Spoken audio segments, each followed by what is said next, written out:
Hey guys, today I'll show you how you can make everything bigger on your laptop screen. So let's get started.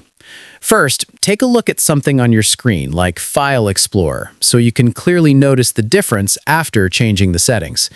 This will help you understand how much everything scales up once we apply the changes. Now, go to your desktop and right-click anywhere on an empty space. From the menu that appears, click on Display Settings.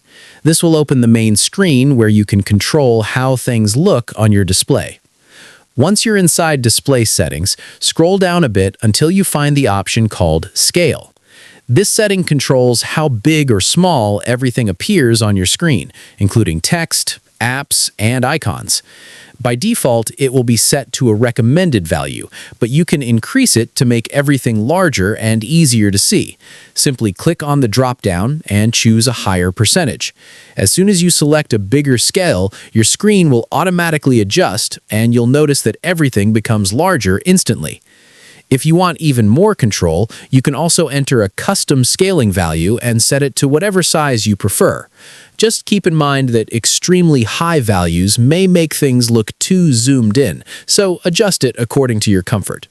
After applying the changes, go back to File Explorer or any other app, and you'll see that all elements, like text and icons, are now bigger and easier to read. This is especially useful if you have a high-resolution display or if you find smaller text hard to see. That's it. I'll be back with more in the next video.